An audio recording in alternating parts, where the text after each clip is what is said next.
Hola, en el video que te traigo hoy, te contaré 3 historias de músicos tan adelantados a su época, tan talentosos, que su fama se oscureció por historias sobre pactos con el diablo. Sin más, comencemos. Número 3. El compositor e intérprete Niccolò Paganini, mejor conocido como el violinista del diablo, fue uno de los máximos exponentes del romanticismo, movimiento que se caracterizó por la sensibilidad emocional y la subjetividad de sus obras en Europa, cuyas obras lograron influenciar a otros grandes artistas. Paganini nació el 27 de octubre de 1782 en Génova, Italia. Cuenta la leyenda que su padre, Antonio, le enseñó a tocar el violín a muy temprana edad con el objetivo de que éste se convirtiera en el más grande violinista del mundo. Esto después de que su esposa Teresa Bocciardo le hubiera comentado que el diablo se le apareció en sus sueños, señalándole que su hijo de 5 años estaba predestinado a ser un mago de aquel instrumento. Se destacó principalmente por ser muy virtuoso desde joven, ya que era capaz de mover su muñeca a varias direcciones. Tenía muchísima flexibilidad en las articulaciones. Además, sus dedos y brazos eran más largos de lo normal, lo cual le ayudaban a crear movimientos increíbles. Su primera presentación al público la realizó cuando tenía 9 años, creando así una gran popularidad, la cual le valió para que fuera nombrado director musical en la corte de Anna Maria Elisa Bacciochi, princesa de Lucca y hermana de Napoleón. Su fama creció a tal grado que la gente comentó que él había hecho un pacto con el diablo y que en su violín se encerraban el alma de mujeres de hermosa voz, pues en sus conciertos era capaz de tocar a la espectacular velocidad de 12 notas por segundo. Podía afinar su violín mientras tocaba una pieza musical para que éste le diera a la orquesta un poco más de brillo, a la vez que una buena parte del repertorio de Paganini salía de las improvisaciones y los arreglos sobre temas conocidos de óperas del tiempo. Pero algo que sin duda contribuyó más a los rumores que había alrededor de su persona era su aspecto físico. Tenía el cabello negro, el cual contrastaba con su piel pálida. Tenía una frente alta, ancha y cuadrada. Era delgado y de mediana estatura. Pero esto no le impidió tener un carácter apasionado y mujeriego. Logró casarse con la bailarina Antonio Bianchi, con la que tuvo su hijo Aquiles. Al pasar el tiempo, la salud de Paganini se fue deteriorando a causa del cáncer de laringe, que hizo que perdiera la voz por un laxante de mercurio que tomaba para tratar la sífilis que padeció. En mayo de 1840, el obispo de Niza envió a Paganini un párroco local para que recibiera los últimos sacramentos. El músico consideró que era algo prematuro y se negó. Una semana después, el 27 de mayo de 1840, en la casa del presidente del Senado, Paganini sufrió una hemorragia interna y murió antes de que se pudiera llamar a un sacerdote. A causa de los rumores sobre él con el diablo, un obispo le negó su entierro, por lo que su cuerpo fue embalsamado durante un tiempo en el sótano de la casa de su hijo, hasta que en 1876 sus restos fueron llevados a Parma. Al día de hoy todavía sigue el mito que rodea a Paganini de que hizo un pacto con el diablo para ser uno de los máximos artistas. Número 2.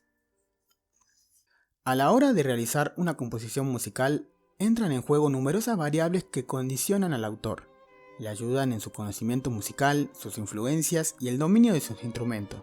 Pero también se abre un camino de exploración a terrenos desconocidos que determinarán el fondo y la forma de la composición. Así, no es de extrañar que se idealicen figuras como las musas, almas que interceden entre arte y artista, para que éste encuentre la inspiración final que dé sentido a toda amalgama de ideas.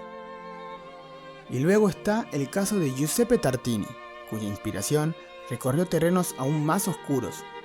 El propio diablo vio la puerta abierta mientras éste dormía, para tocarle una composición de violín, que Tartini convertiría en el Trino del Diablo, una de las composiciones más destacadas de la historia de la música de violín.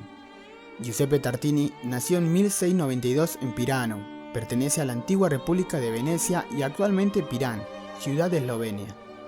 Es considerado uno de los mejores violinistas de la historia de la música, tanto por su virtuosismo con el instrumento como por la innovación de sus composiciones.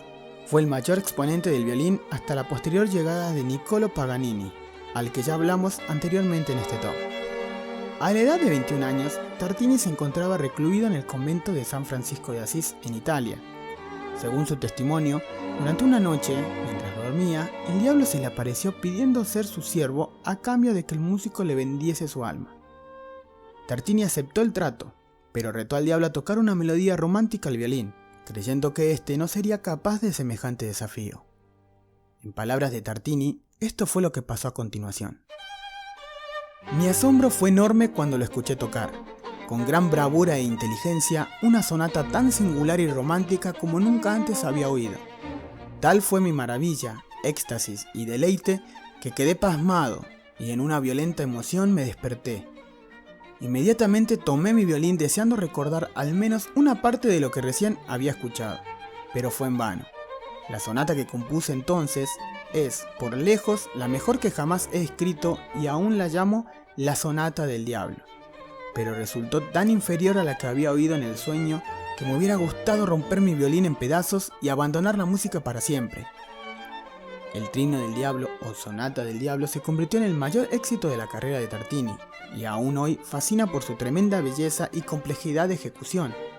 Los pocos violinistas que han logrado tocarla hasta la fecha deben lidiar con una gran exigencia técnica, especialmente en el último movimiento de la obra, donde el intérprete debe tocar trinos con una cuerda mientras acompaña con la melodía en el resto de cuerdas. Se dice también que Tartini en su lecho de muerte se lamentaba y decía que el Trino del Diablo era pura mierda en comparación de la pieza que le había tocado Satanás esa noche. Número 1. Una voz que suena a ultratumba, enmarcada con acordes imposibles y un lenguaje por crear. Robert Johnson sintetizó como pocos músicos la necesidad imperante por crear y exponer, y rescatada a través de la invasión británica de los 60, lo convirtió en mito cuando su leyenda aún se contaba por lo bajo. Nació el 8 de mayo en Hazlehurst, Mississippi, en el seno de una familia de buen pasar que tuvo que emigrar de su ciudad natal por el racismo. De chico, mostró aptitudes para la música, tocando el arpa y la armónica, hasta que la guitarra se impuso. Comenzó tocando en los descansos de su trabajo, en el campo de algodón familiar, hasta que se decidió a probar suerte en los bares locales. El blues, una expresión definidamente negra en la época, encontraba en sus trovadores una voz de liberación y divertimento.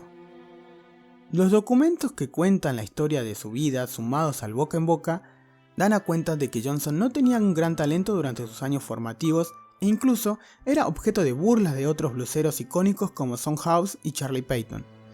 Se casó en 1929 por primera vez y estaba esperando un hijo cuando, tras salir a ganarse la vida en esquinas y bares, regresó a su pueblo y encontró a su esposa y primogénito que habían muerto durante el parto. La tragedia personal se convirtió en un punto bisagra en su vida y carrera.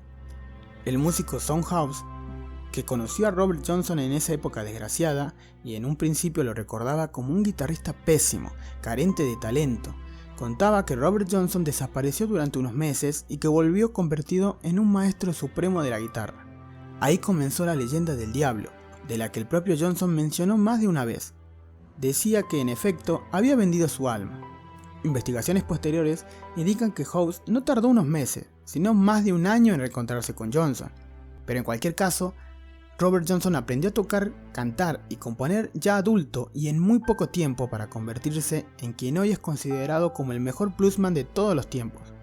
La historia, contada a través de los años por compadres y fanáticos, marcan que el músico tuvo un encuentro con el diablo en la intersección de las rutas 61 y 49 en Clarksdale, Mississippi. Allí hizo un pacto, su alma a cambio de convertirse en un bluesero inigualable. Satanás le pidió su guitarra para afinarla y al entregarla a Robert Johnson era un músico diferente. Sus composiciones se volvieron más oscuras, su voz más grave, casi fantasmal, y las reminiscencias a la vida en la ruta y la presencia de un ser superior eran una constante en sus pocas canciones.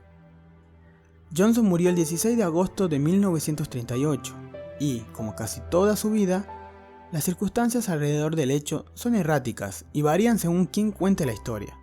Su certificado de defunción fue encontrado por un musicólogo más de 30 años después del suceso y describe que un hombre negro fue hallado cerca de una granja en Greenwood y que decidió no realizarse una autopsia al cuerpo.